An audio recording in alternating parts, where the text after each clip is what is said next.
The irony wasn't lost on me that I'd spent 3 months planning the perfect anniversary dinner, only to end up eating stale peanuts in a restaurant's private surveillance room, watching my wife romance her ex-boyfriend at the table I'd reserved. My name is Andrew Callahan, and I used to think I was pretty smart. 38 years old, co-owner of Midwest Electric Solutions with my brother Carter, decent looking enough to land Saddie Grayson 10 years ago when she was still pretending to care about things like love and loyalty. Turns out I was about as sharp as a bowling ball when it came to reading the woman I'd married.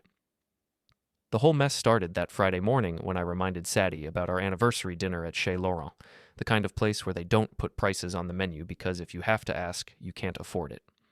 I'd booked the reservation 4 months in advance, specifically requesting the corner table where we'd had our first real date back in college. "Tonight's the big night," I said, adjusting my tie in our bedroom mirror while Saddie lay in bed scrolling through her phone. 7 o'clock at Laurent's.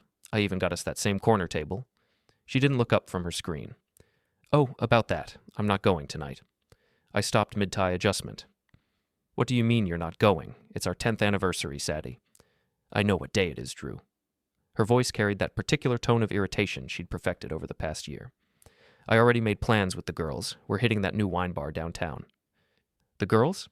I turned around to face her. "Saddie, we've had this reservation for months. I specifically told you about it, multiple times." She finally looked up from her phone, and I saw something in her eyes I'd been noticing more and more lately. A kind of cold calculation, like she was constantly weighing whether I was worth her time. "Plans change, Drew. I'm sure you can get your money back." "This isn't about the money. It's about our anniversary." Saddie sighed dramatically and threw back the covers. "Look, I'm sorry, okay? But I already committed to tonight. Maybe we can do something next weekend." I watched her walk to the bathroom, her dismissal so casual it felt like a slap. 10 years of marriage, and she was blowing off our anniversary like it was a dentist appointment. Something was definitely wrong, and it had been wrong for months. The signs had been there, of course. The way she'd started dressing up for girls' nights that seemed to happen more and more frequently. The mysterious phone calls she'd take in another room. The fact that our physical relationship had cooled to somewhere below Arctic temperatures. But like an idiot, I'd convinced myself it was just a rough patch. After Saddie left for her supposed job at the marketing firm downtown, another thing I was starting to doubt, I sat in my kitchen drinking coffee and staring at the anniversary card I'd planned to give her. Inside, I'd written something sappy about how grateful I was for 10 years together and how I looked forward to 10 more. Now, it just felt pathetic. That's when I decided to call Emma. Emma Grayson was Saddie's younger sister, and in every way that Saddie had become cold and calculating, Emma remained warm and genuine. She was 33, worked as a graphic designer, and had always been the sister I actually enjoyed talking to at family gatherings.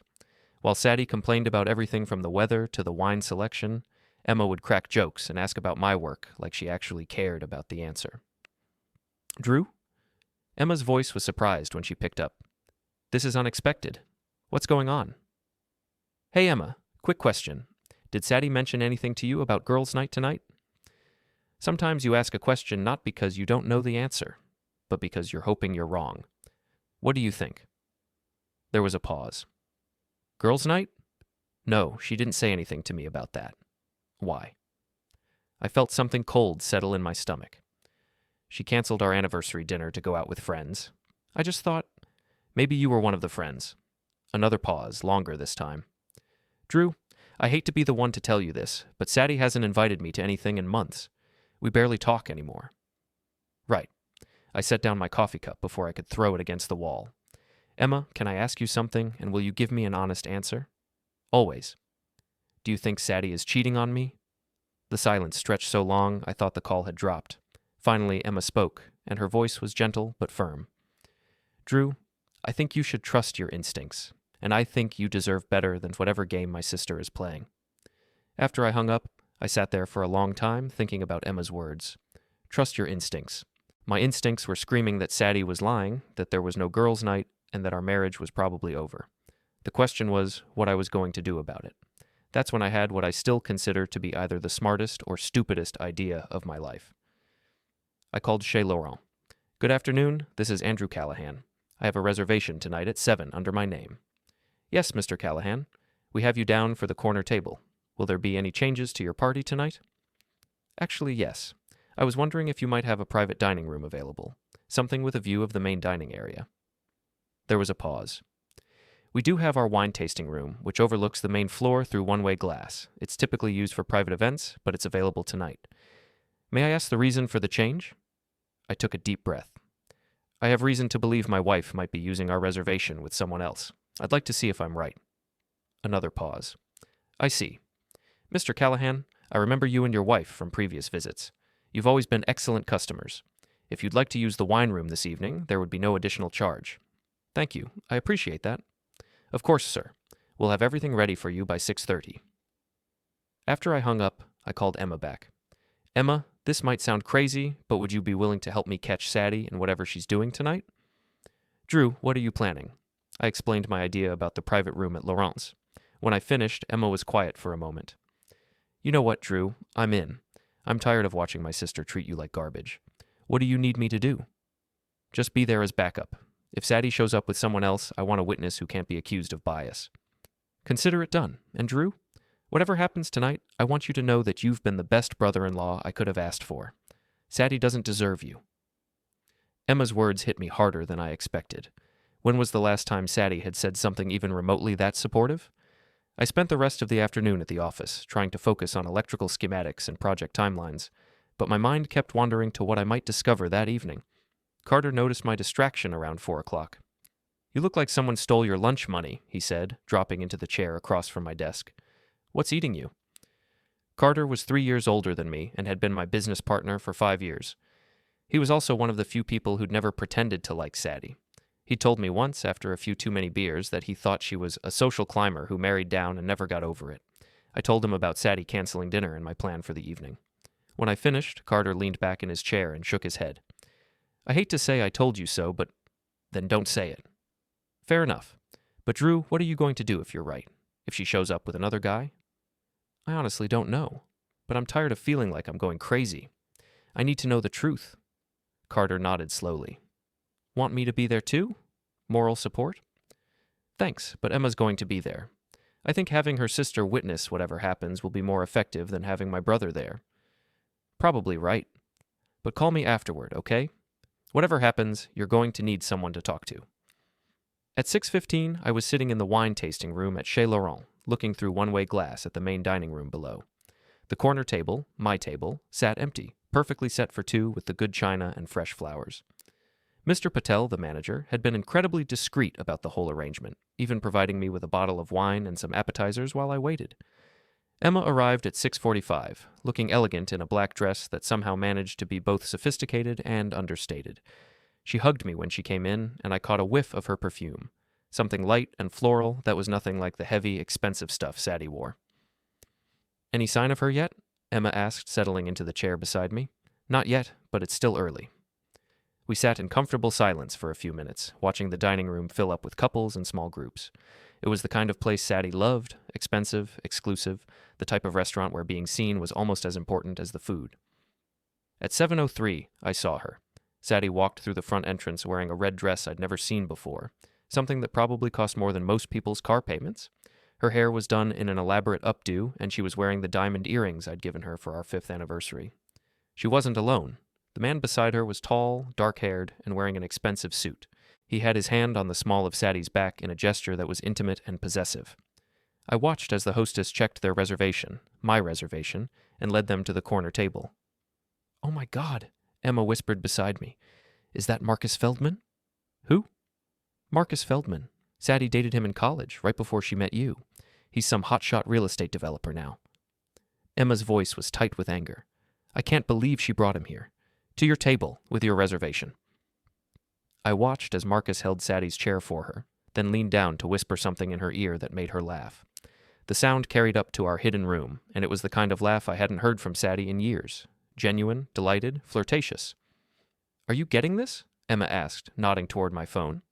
I realized I'd been so stunned that I'd forgotten to record anything. I quickly started filming through the one-way glass, capturing Saddie and Marcus as they settled into their seats. The angle was perfect. You could clearly see both their faces and the intimate way they were interacting. Marcus ordered wine. Expensive wine, based on how long the sommelier spent describing it. Saddie was hanging on his every word, touching his arm when she laughed, leaning forward to give him a better view down her dress. It was like watching a masterclass in seduction, except the woman doing the seducing was my wife. I think I'm going to be sick, I muttered, lowering my phone. Emma put her hand on my arm. Drew, I'm so sorry. I knew Saddie could be selfish, but this is beyond anything I imagined. We watched for another hour as Saddie and Marcus worked their way through appetizers, entrees, and dessert. They fed each other bites of food. Marcus's hand spent most of the meal on Saddie's thigh.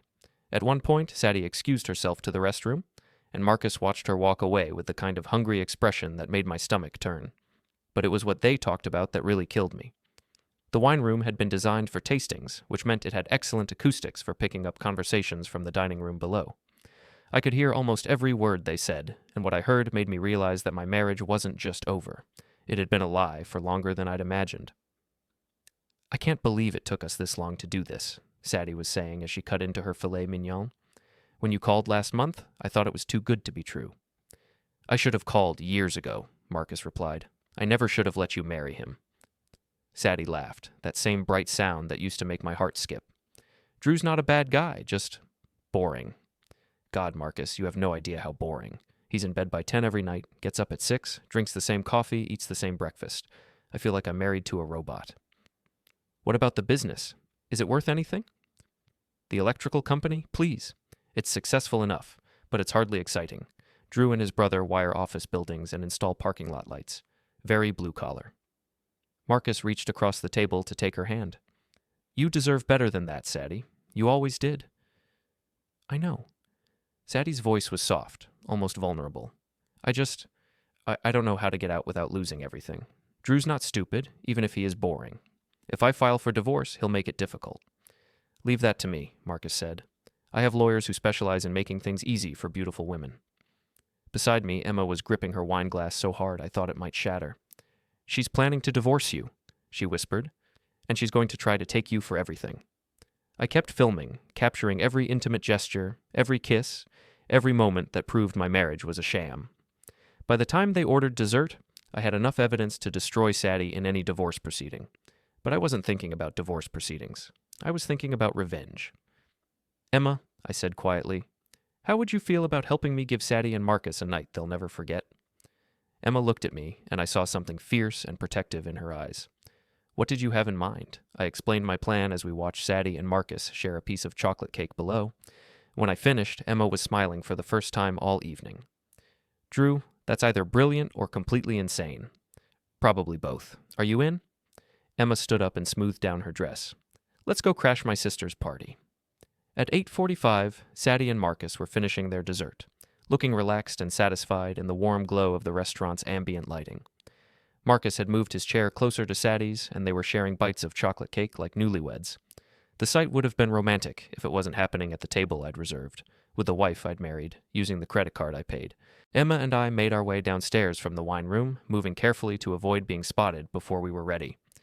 Mr. Patel met us at the bottom of the stairs with a subtle nod. He'd clearly figured out what was about to happen and was positioning himself to have the best view. Ready for this? I asked Emma as we approached the main dining room. I've been ready to call out my sister's bullshit for years, Emma replied, linking her arm through mine. Let's give them a show. We walked into the dining room arm in arm, Emma's hand resting possibly on my forearm. She looked stunning, confident, elegant, everything Saddie thought she was, but somehow managed not to be. I could feel other diners noticing us as we made our way across the room toward the corner table. Saddie saw us first. She was in the middle of laughing at something Marcus had said when her gaze drifted toward the entrance and locked onto mine. I watched the color drain from her face as her brain tried to process what she was seeing. Her fork, loaded with chocolate cake, stopped halfway to her mouth. Marcus was still talking, something about a property deal in Lincoln Park, when Saddie's sudden stillness made him turn to follow her gaze. His expression went from confusion to recognition to something approaching panic in the space of about 3 seconds. Emma and I stopped directly beside their table. The entire corner section of the restaurant had gone quiet, other diners sensing drama and turning to watch. Well, I said, my voice carrying just enough to be heard by nearby tables. Fancy meeting you here, Saddie. I thought you were having girls' night at that wine bar downtown. Saddie's mouth opened and closed without any sound coming out. She looked like a fish gasping for air. Marcus, to his credit, tried to recover first. Drew, isn't it? Saddie's mentioned you. This is quite a coincidence. Coincidence? I smiled, and it felt like ice cracking. That's an interesting word for it, Marcus. Though I have to say, I'm impressed by your taste in restaurants. This corner table in particular, it's really special. Saddie and I had our first real date at this exact table 10 years ago. The color that had drained from Saddie's face suddenly came rushing back. Drew, what are you doing here? I thought you canceled the reservation. Cancel it? Why would I cancel our anniversary dinner reservation? I looked around the table, taking in the expensive wine, the half-eaten entrees, the intimate seating arrangement. Though I have to say, I'm a little confused about the seating chart. I don't remember inviting Marcus to our anniversary dinner. Emma squeezed my arm gently, and I could feel her trying not to laugh. Hello, Saddie, she said sweetly. Lovely dress. Is it new? Saddie's eyes darted between Emma and me, finally processing that her sister was here, on my arm, clearly taking my side in whatever was about to happen. Emma? Why are you here? Drew invited me, Emma said simply. After you canceled on your anniversary dinner, he needed someone to help him celebrate 10 years of marriage. I thought it was the least I could do, considering how much he means to our family. The emphasis on our family was subtle, but devastating. Emma was making it clear that she considered me more family than Saddie at this point. Marcus was looking around the restaurant, clearly calculating exit strategies. Listen, Drew, I think there might be some kind of misunderstanding here. Oh, I don't think there's any misunderstanding, I said, pulling out my phone. In fact, I think I understand the situation perfectly. I opened the video I'd recorded from the wine room and turned the phone so Saddie and Marcus could see the screen. Their faces appeared in perfect clarity, feeding each other cake, Marcus's hand on Saddie's thigh, Saddie laughing at his jokes about my boring life and blue-collar business. Saddie went white again. Drew, you were watching us. Happy anniversary to me, I said, closing the phone. Though I have to say, the entertainment value was outstanding, especially the part where you two discussed how boring I am and how your lawyer friends are going to help you take me for everything in the divorce. The tables around us weren't even pretending not to listen anymore. I could see phones coming out, people starting to record. Saddie and Marcus's romantic dinner was about to become very public. Marcus stood up abruptly. I think I should go. Oh, don't leave on my account, I said. Though you might want to settle the check first. I had my credit card authorization canceled about an hour ago. Saddie looked confused. What does that mean? Mr. Patel appeared beside our table with perfect timing, carrying a leather check folder. Excuse me, ma'am, but there seems to be an issue with the payment method on file. The card was declined. The total for this evening comes to $847. Saddie's face went through several expressions: confusion, realization, embarrassment, and finally anger. What do you mean declined? Drew, what did you do?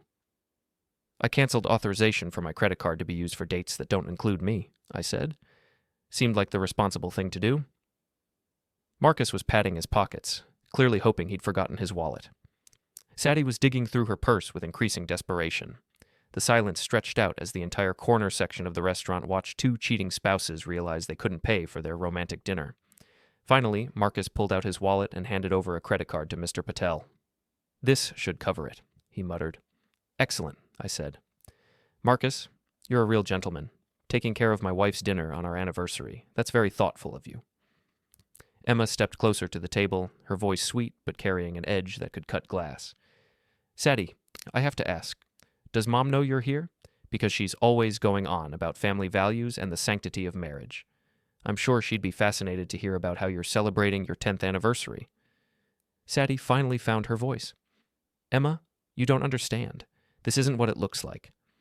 Really? Emma pulled out her own phone. Because it looks like you're on a romantic dinner date with your ex-boyfriend at the restaurant where you had your first date with your husband on your 10th wedding anniversary, while telling said ex-boyfriend how boring your husband is and planning to divorce him with the help of expensive lawyers. She paused, looking at the phone screen. Actually, that's exactly what it looks like, because I have the whole thing recorded too. The restaurant had gone completely silent now. Even the servers had stopped moving, standing frozen with trays in their hands as they watched the drama unfold. Marcus signed the credit card receipt with shaking hands. Saddie, I think we should go. Yes, I agreed. I think that's an excellent idea. Though, Marcus, next time you want to take someone to dinner, might I suggest making your own reservation? It's really quite easy. You call the restaurant, you give them your name, you show up at the agreed-upon time. Revolutionary concept.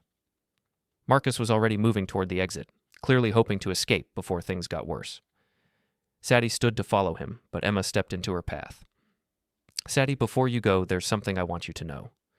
Emma's voice was quiet now, but it carried to every corner of the restaurant. Drew called me today because he was hurt that you'd canceled your anniversary dinner. He wanted to know if you'd invited me to girls' night because he thought maybe you'd just forgotten to mention he wasn't included. Saddie's face was bright red now. Emma, please? I told him you hadn't talked to me in months, because you haven't. And do you know what he said? He said he was sorry. He apologized to me for bothering me with his problems. This man, who has been nothing but kind and generous and loving to you for 10 years, apologized for having feelings about his wife lying to him. Emma stepped closer to Saddie, and her voice dropped to a whisper that somehow seemed louder than shouting. You don't deserve him, Saddie. You never did. And after tonight, I hope you never get the chance to hurt him again. Saddie looked around the restaurant, taking in all the staring faces, the phones recording her humiliation, the complete destruction of her carefully maintained image. This isn't over, she said, her voice shaking. You're right, I said. It's not over. It's just beginning. Because now I know exactly who I married, and I know exactly what I need to do about it. Saddie and Marcus fled the restaurant like their clothes were on fire, leaving behind a dining room full of witnesses to the most public marital meltdown Chez Laurent had probably ever seen. Emma and I stood there for a moment, watching them go. Then Emma turned to me and smiled, the first genuine happy smile I'd seen all day. Well, she said, that was fun. What do you want to do for the rest of your anniversary? I looked around the restaurant, at all the people who were still staring at us, at Mr. Patel, who was trying to hide a smile, at the corner table where my marriage had just officially ended. You know what? I said, offering Emma my arm. Let's get out of here and go somewhere we can actually enjoy ourselves. As we walked toward the exit, I heard scattered applause from some of the other diners. An older woman at a nearby table called out, Good for you, honey. You're better off without her.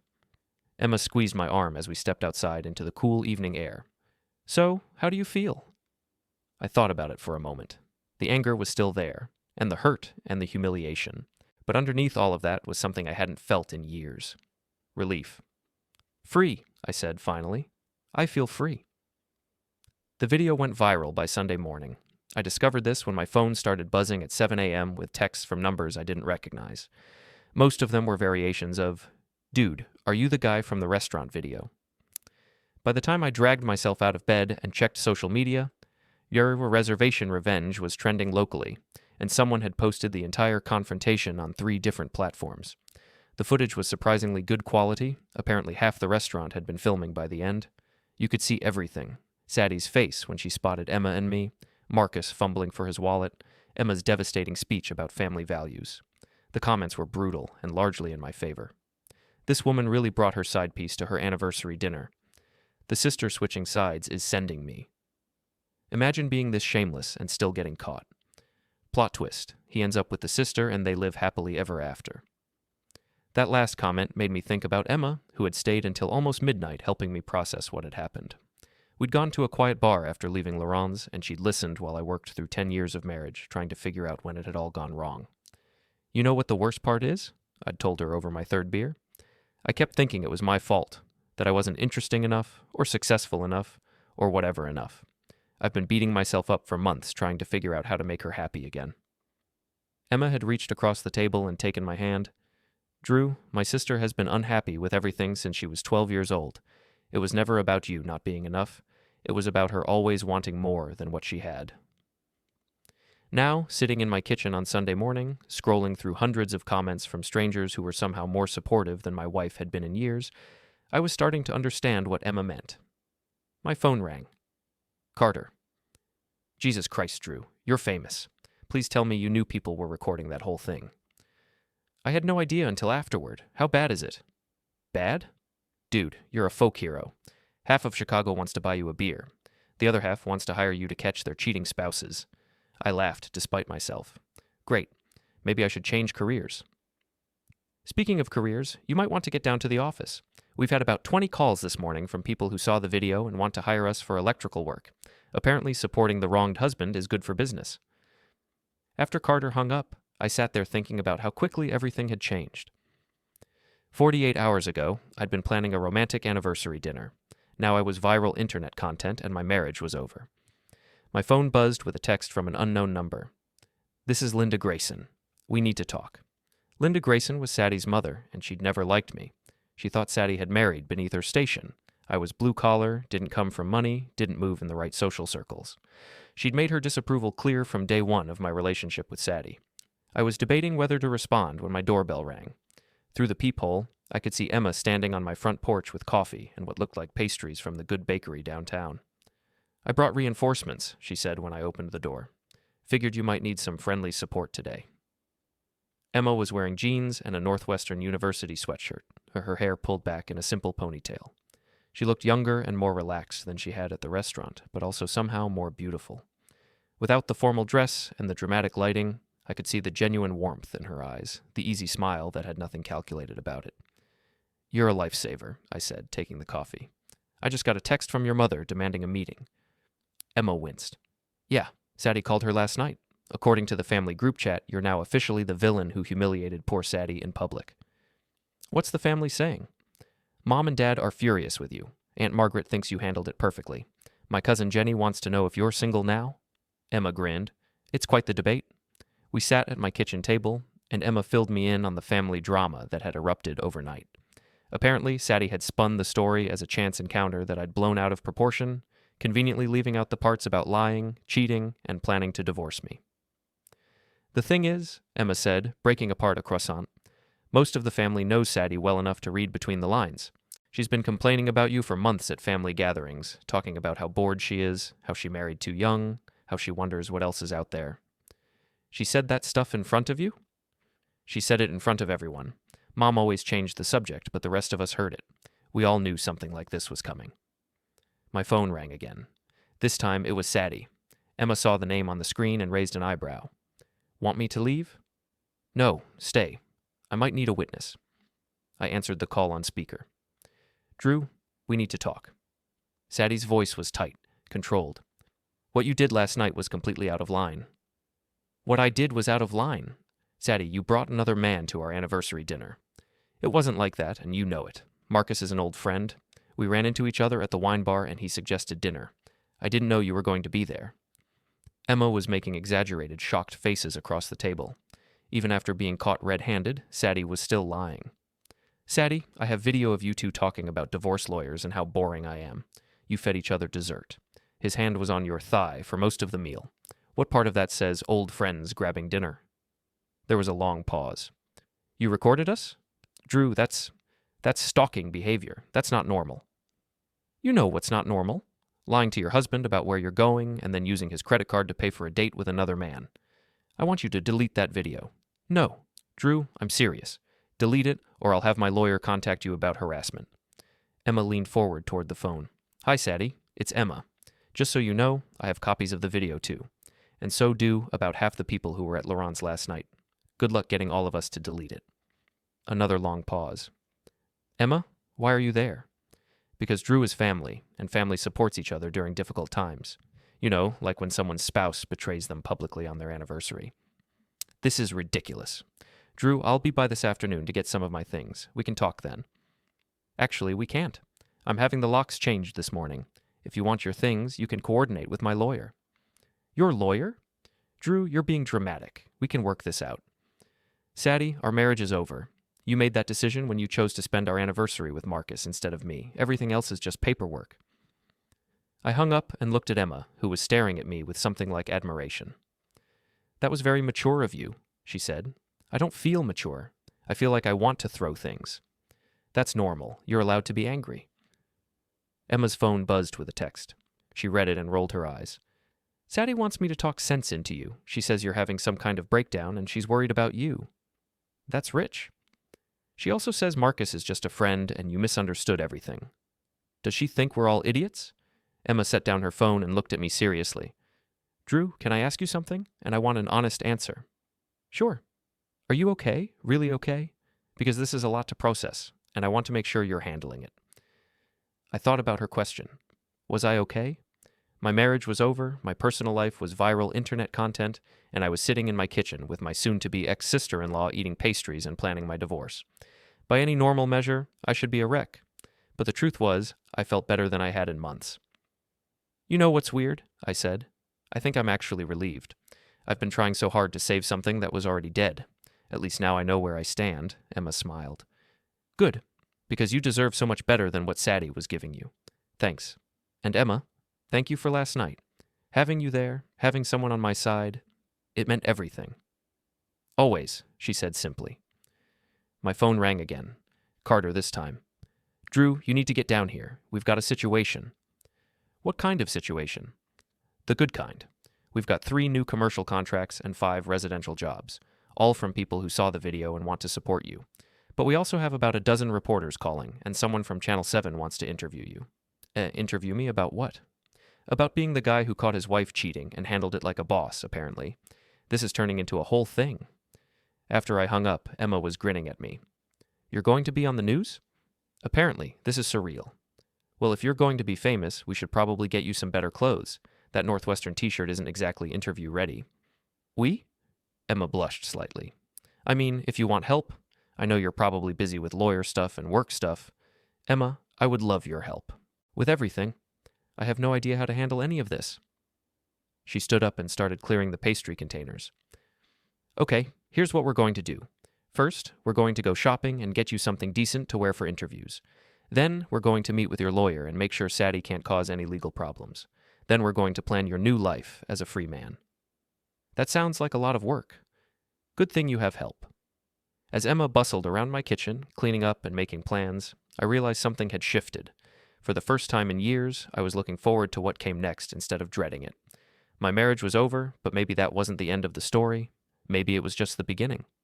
By Monday afternoon, I was trending on 3 social media platforms, had been interviewed by 2 local news stations, and received job offers from electrical contractors in 4 different states. The restaurant video had somehow struck a nerve with people, turning my personal humiliation into a symbol of standing up for yourself. The attention was overwhelming and bizarre. I'd gone from being a regular guy who wired office buildings to being anniversary revenge husband, complete with fan accounts and memes. Someone had even created t-shirts with my face on them and the slogan, "Make your own reservation." Emma had been incredible through all of it, fielding calls, helping me navigate interview requests, and making sure I didn't say anything that could hurt me legally. She'd also convinced me to hire Patricia Chen, the most ruthless divorce attorney in Chicago, which turned out to be excellent advice when Saddie's lawyer called that afternoon. Mr. Callahan, this is David Morrison, representing Saddie Callahan. We need to discuss your client's social media harassment of my client. Patricia, who was sitting across from me in her downtown office, put the call on speaker and smiled like a shark who just spotted dinner. Mr. Morrison, this is Patricia Chen, representing Mr. Callahan. I'm curious about your definition of harassment. Are you referring to the video evidence of your client's adultery? My client was having dinner with a friend. Your client secretly recorded them and then orchestrated a public humiliation. Your client lied to her husband about her whereabouts, used his credit card to finance a romantic dinner with another man, and discussed divorce strategy with said man while still married. My client simply documented his wife's infidelity. There was a pause. We want the video deleted, and a public apology. Patricia laughed. Mr. Morrison, I think you're confused about who has the stronger position here. Your client committed adultery, which in Illinois affects property division and spousal support. My client has video evidence of said adultery. We'll be filing for divorce on grounds of irreconcilable differences with a petition for your client to receive nothing. That's not how Illinois law works. You're right. Illinois is a no-fault state. But adultery can still affect property division when it involves dissipation of marital assets, like using the marital credit card for dates with paramours. Would you like me to explain how that works? After Morrison hung up, Patricia leaned back in her chair and grinned. I love it when opposing counsel tries to bluff with a losing hand. Saddie's lawyer is either incompetent or desperate. What happens now? Now we file for divorce and let Saddie's team scramble to minimize the damage. You've got video evidence of adultery, proof she was planning to divorce you anyway, and public sympathy on your side. She's going to have a very hard time claiming she deserves anything significant in the settlement. Emma, who had been quietly taking notes, looked up. What about the house? The house is in both names, but Drew's been paying the mortgage for 10 years, while Saddie contributed minimally. Combined with the adultery evidence, we should be able to negotiate a buyout that favors Drew significantly. Patricia walked us through the divorce process, explaining timelines and strategy. It was surreal, sitting there discussing the legal dismantling of my marriage while my phone buzzed with notifications from strangers who wanted to support me. After we left Patricia's office, Emma and I walked to a coffee shop near her apartment.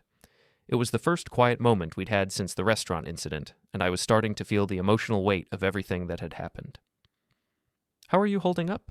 Emma asked as we settled into a corner booth. I keep expecting to feel worse than I do. Like my marriage is over, my personal life is all over the internet, and I'm about to go through what sounds like a nasty divorce. I should be devastated. But you're not? I'm angry and hurt and embarrassed, but I'm not devastated. Is that weird? Emma stirred her latte thoughtfully. Drew, can I tell you something about Saddie that you might not know? Sure. She's been talking about leaving you for almost 2 years. Not to me directly. We haven't been close in a long time. But to other family members. She's complained about being bored, about feeling trapped, about wondering what else is out there. I felt something cold settle in my stomach. 2 years? Maybe longer. The thing is, I don't think she ever intended to just leave. I think she was planning to find someone else first, someone who could give her the lifestyle she wanted, and then divorce you in a way that maximized what she could take. You think Marcus was part of a plan? I think Marcus was probably one of several options. Saddie's always been calculating about relationships. Even in college, she dated guys based on what they could do for her. Emma reached across the table and touched my hand. I'm not telling you this to hurt you more. I'm telling you because I want you to understand that what happened Friday night wasn't about you not being good enough.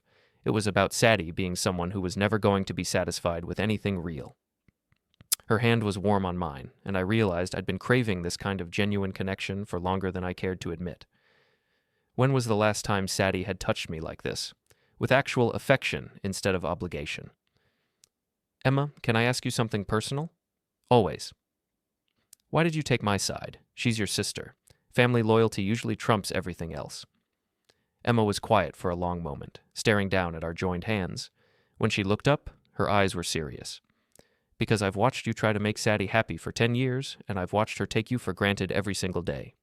Because you remember my birthday and ask about my work and treat me like I matter, while my own sister forgets I exist unless she needs something.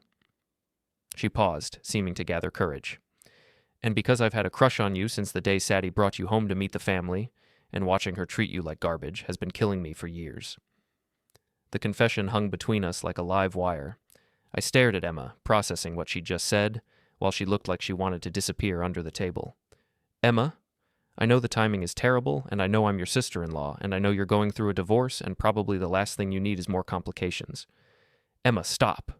She looked up at me, her cheeks flushed with embarrassment. I've had feelings for you too, I said quietly. For longer than I want to admit. I told myself it was just because you were kind to me when Saddie wasn't, but it was more than that. Really? Really. But you're right about the timing being complicated. Emma nodded, looking relieved and disappointed at the same time. So what do we do? I don't know, but I know I don't want to lose you from my life. Whatever happens with the divorce, whatever happens between us, I need you to know that you've been the best part of this whole nightmare. My phone rang, interrupting the moment. Saddie again. Don't answer it, Emma said. I should probably see what she wants. I answered the call, but didn't put it on speaker this time. Drew, I've been thinking about everything, and I want to try to work things out. Saddie, it's too late for that. No, it's not. I made a mistake, okay? I was confused and scared about turning 40 and feeling like I'd missed out on things. But I want to save our marriage. You want to save our marriage now that your lawyer told you how much the divorce is going to cost you. That's not... Drew, I love you. I know I haven't been showing it lately, but I do. I looked across the table at Emma, who was watching my face carefully. Emma, who had supported me through the worst weekend of my life. Emma, who had chosen me over her own sister. Emma, who looked at me like I was worth something. Saddie, I don't love you anymore. The words surprised me as much as they probably surprised her. But as soon as I said them, I knew they were true. You don't mean that. I do mean it. I've spent 2 years trying to figure out how to make you happy, and you've spent 2 years planning how to leave me. We're done. Drew, please. Goodbye, Saddie. I hung up and looked at Emma, who was smiling softly. How does it feel to say that out loud? Terrifying and liberating. Good. You deserve to be with someone who appreciates you. Yeah, I said, looking directly at her. I think I do. The moment stretched between us, full of possibility and promise. My phone buzzed with another notification, probably more strangers commenting on my viral moment, but I ignored it. For the first time in years, the future felt like something to look forward to instead of something to endure. Saddie's counterattack came on Thursday morning in the form of a carefully crafted social media post that painted me as an abusive husband who had stalked and humiliated his innocent wife. She'd hired a PR firm to help rehabilitate her image, and they'd clearly advised her to play the victim card hard. And I want to address the viral video that has caused so much pain for my family, her post began. What you didn't see was the months of controlling behavior, the emotional manipulation, and the invasion of privacy that led to that moment. I was having dinner with an old friend when my estranged husband, who had been secretly watching me, orchestrated a public humiliation designed to destroy my reputation. The post was accompanied by carefully selected photos from our marriage, me looking stern or distracted, Saddie looking beautiful and happy. She'd even included a photo from our wedding day with the caption, 10 years ago, I thought I was marrying my best friend. I never imagined it would end with him stalking me and posting revenge videos online. Within hours, the narrative had shifted. The comments on the original restaurant video were now split between people supporting me and people calling me a controlling abuser. Saddie Callahan was trending alongside thus our Reservation revenge, and suddenly I was getting interview requests from domestic violence advocates who wanted to discuss my concerning behavior. Emma found me at my office, staring at my laptop screen in disbelief. Have you seen this? I asked, turning the screen toward her. Emma read Saddie's post and the accompanying comments, her expression growing darker with each paragraph. This is unbelievable. She's completely rewriting history. Look at the comments. Half these people think I'm some kind of stalker now. Carter appeared in my doorway, holding his own phone. Drew, Channel 7 just called. They want to do a follow-up interview about Saddie's allegations. They're asking if you have a history of controlling behavior. I put my head in my hands. This is a nightmare. She's making me look like the villain. Emma sat down across from my desk, her expression thoughtful. Drew, do you still have all those text messages from Saddie? The ones where she was canceling plans and lying about where she was going? Yeah, why? And what about your credit card statements? Can you prove she was using your money for things you didn't know about? I opened my laptop and pulled up my banking records. She's been using the card for expensive lunches, shopping trips, spa days, stuff she never mentioned to me. Look at this. $300 at Nordstrom last Tuesday when she said she was working late. Emma leaned forward, studying the screen. And this charge at that expensive wine bar downtown, the same day she told you she was having girls' night there, except she charged $200 worth of drinks. So? So that wine bar doesn't do girls' nights, Drew. I've been there. It's a romantic date spot. She was probably there with Marcus or someone else, using your credit card to pay for her affair. Carter was nodding slowly. Emma's right. Saddie's trying to control the narrative, but she's forgetting that you have evidence of everything she's been doing. My phone rang. Patricia Chen. Drew, I've seen Saddie's social media post. We need to respond, but we need to be smart about it. What do you suggest? First, don't engage directly with her post. Don't comment, don't share it, don't give it more attention. Second, we're going to release a statement through my office that presents the facts without getting emotional. What kind of facts? Bank records showing she was using marital funds for undisclosed activities. Text message records showing a pattern of deception about her whereabouts. Phone records showing frequent contact with Marcus Feldman going back months before the restaurant incident. Emma was making notes as Patricia talked. What about character witnesses? People who can speak to Drew's actual behavior during the marriage. That's a good point. Drew, I want you to make a list of friends, family members, and colleagues who can attest to your character. People who've observed your relationship with Saddie over the years.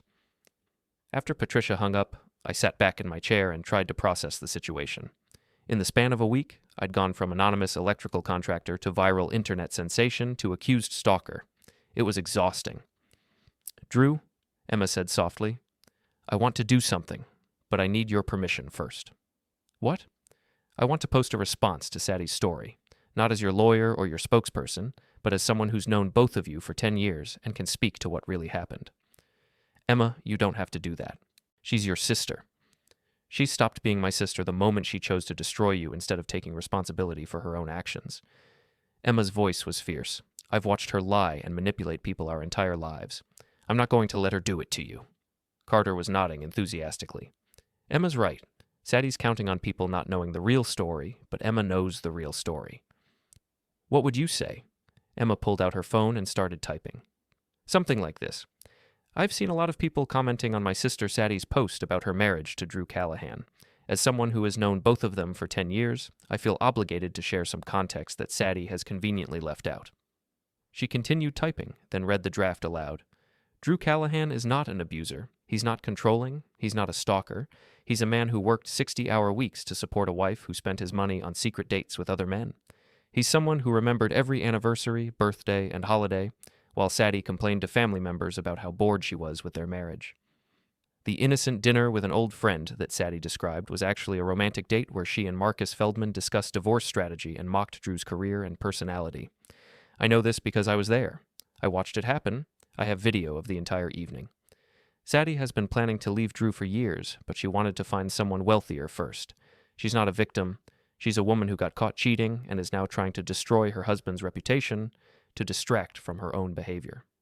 I'm posting this because Drew Callahan deserves better than what my sister put him through, and he certainly doesn't deserve to have his character assassinated by someone who betrayed him in the cruelest way possible. Emma looked up from her phone. Too harsh? It's perfect, Carter said immediately. I was quiet for a moment, thinking about the implications. Emma, if you post that, your family is going to hate you, your parents, your aunts and uncles, everyone who's taken Saddie's side. Let them hate me. I'd rather be on the right side of this than the popular side. Are you sure? Emma reached across the desk and took my hand. Drew, you stood up for yourself when Saddie humiliated you. Now let me stand up for you when she's trying to destroy you. I squeezed her hand. Okay, do it. Emma posted her statement on Facebook, Instagram, and Twitter, tagging Saddie in each one. Within minutes, the comments started pouring in. The response was immediate and overwhelming. People who had been defending Saddie suddenly started questioning her story. Emma's post was shared hundreds of times within the first hour. But the real bombshell came when Emma's cousin Jenny shared the post with her own edition. Emma is telling the truth. Saddie has been complaining about Drew for years and talking about wanting to leave him. She literally said at Christmas that she was keeping her options open until she found someone better. We all heard it. Then Emma's Aunt Margaret chimed in. I can confirm this. Saddie has been disrespectful about Drew at family gatherings for years. She's made fun of his job, his clothes, his interests. It was embarrassing to watch. One by one, members of Saddie's own family started corroborating Emma's version of events. The narrative that Saddie and her PR team had tried to create crumbled within hours as people who actually knew her started sharing their own experiences. By evening, Saddie's victim post had been overwhelmed by responses from people calling out her lies. The hashtag #TeamEmma was trending, and someone had created a side-by-side comparison of Saddie's claims versus the actual evidence from the restaurant video. My phone rang constantly with interview requests, but Patricia advised me to stay quiet and let Emma's statement speak for itself. Never interrupt your enemy when they're making a mistake, she said. Saddie overplayed her hand, and now it's backfiring spectacularly. Emma and I were at my house that evening, watching the social media firestorm unfold, when my doorbell rang. Through the peephole, I could see Saddie standing on my porch, her face red and blotchy from crying. Should I answer it? I asked Emma. Only if you want to, but if you do, I'm staying right here. I opened the door but didn't invite Saddie in. She looked terrible. Her hair was messy, her makeup was smeared, and she was wearing sweatpants and a Northwestern hoodie that I was pretty sure was mine. Drew, please, you have to make Emma stop. She's destroying my life. Emma's telling the truth, Saddie. If that's destroying your life, maybe you should have thought about that before you decided to cheat on me and then lie about it. I wasn't cheating. Marcus and I are just friends. Saddie, I have video of you planning our divorce with him. You discussed how much money you could get and which lawyers would help you take me for everything. That's not friendship. Saddie's face crumpled. Okay, fine. Maybe I was confused about my feelings for Marcus, but I never actually cheated on you. We never slept together. You had an emotional affair that you were planning to turn into a financial strategy. The physical part is irrelevant. Drew, please. I'll do anything. I'll go to counseling. I'll cut off contact with Marcus. I'll sign a post-nuptial agreement. Just please make this stop. I looked at Saddie, really looked at her, and tried to remember when I'd last felt anything for her beyond frustration and disappointment. I couldn't. Saddie, it's over. Not because of the social media drama or the public humiliation or even because of Marcus. It's over because I don't want to be married to you anymore. You don't mean that. I do mean that. I've spent years trying to make you happy, and you've spent years taking me for granted. I'm done. Saddie looked past me into the house and saw Emma sitting on my couch, clearly at home in my space. This is about her, isn't it?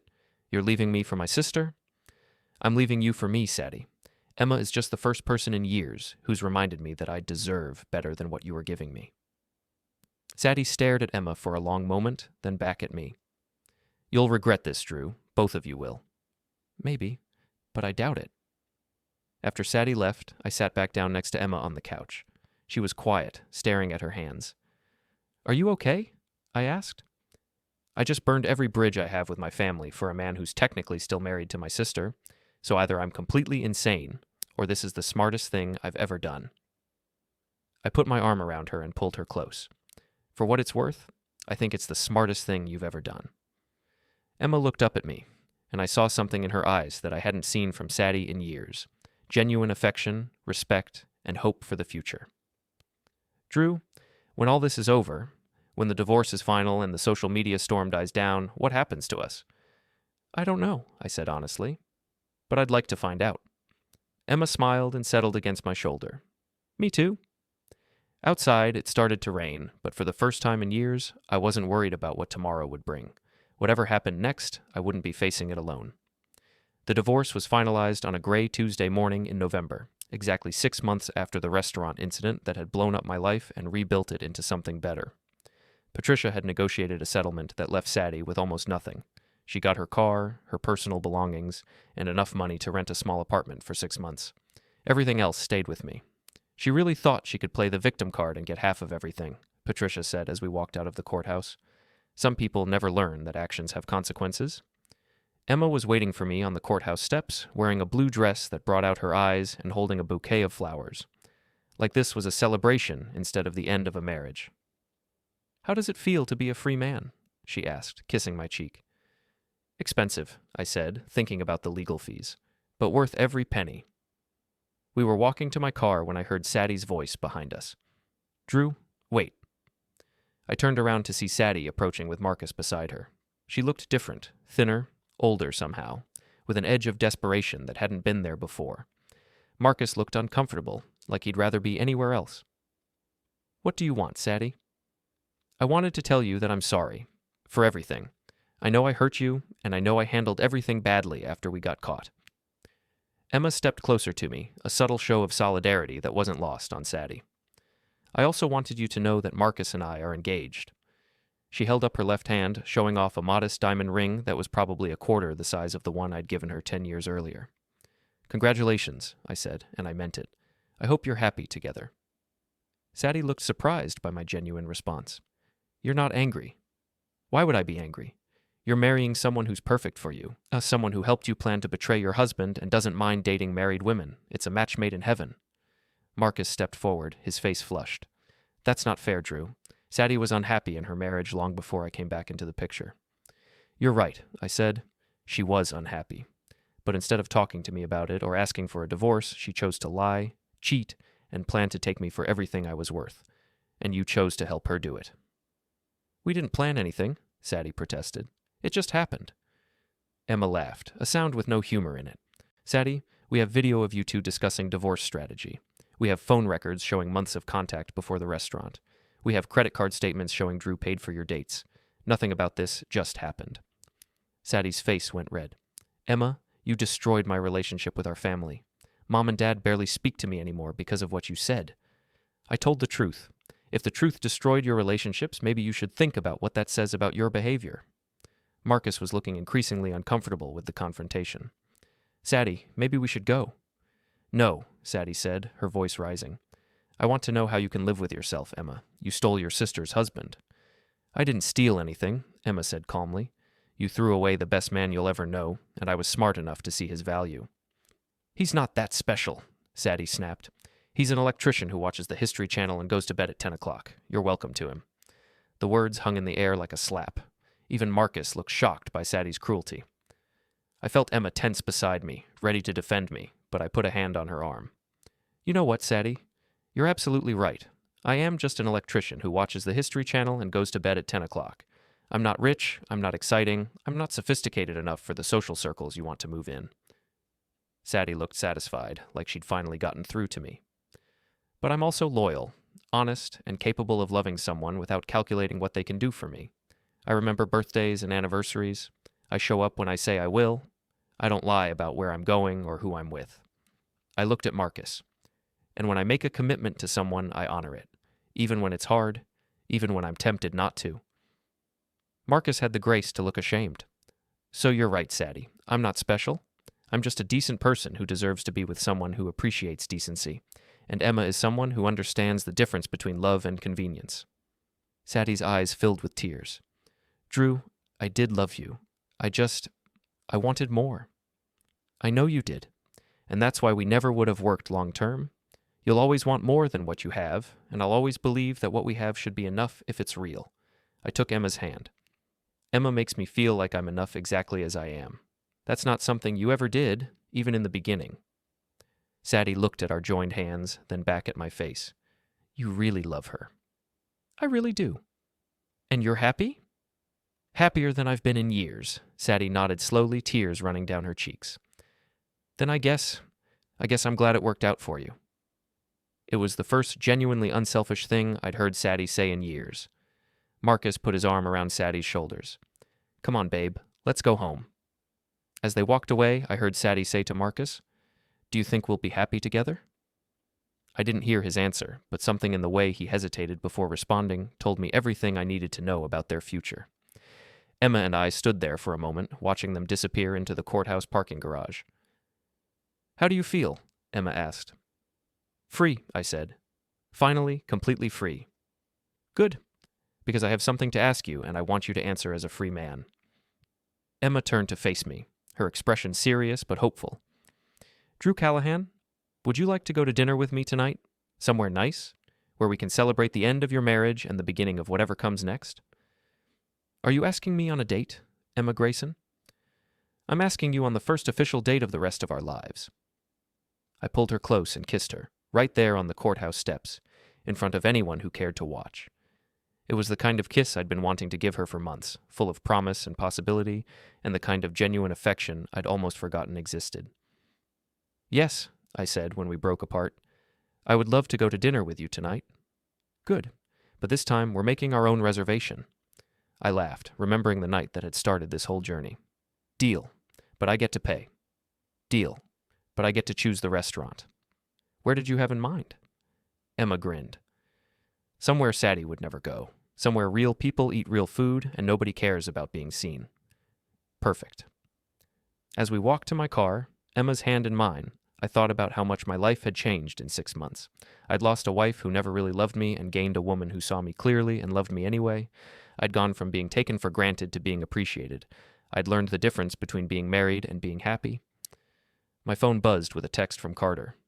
Saw the news about the divorce being final. Drinks tonight to celebrate? I showed the text to Emma, who smiled. Rain check on drinks with Carter. You have a date tonight. I have a date tonight, I agreed. And for the first time in 10 years, I was genuinely excited about what came next. 6 months later, Emma and I were engaged. A year after that, we were married in a small ceremony with just our closest friends and the family members who had supported us through everything. Saddie and Marcus weren't invited, but they sent a card, which was more grace than I'd expected from either of them. Carter was my best man, Patricia Chen was Emma's maid of honor, and Mr. Patel from Chez Laurent catered the reception. We got married in the backyard of the house that was now truly ours, surrounded by people who genuinely wanted us to be happy. During his speech, Carter said, Sometimes the worst thing that happens to you turns out to be the best thing that ever happened to you. Drew thought he was losing everything that night at the restaurant. Turns out he was just making room for something better. He was right. Losing Saddie had felt like the end of the world, but it was actually the beginning of the life I was supposed to have. Emma and I honeymooned in Ireland, where nobody knew about viral videos or restaurant confrontations or social media drama. We were just Drew and Emma, two people who had found each other in the wreckage of my first marriage and built something real together.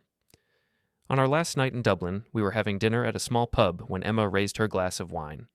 To new beginnings, she said. To new beginnings, I agreed, and to making our own reservations.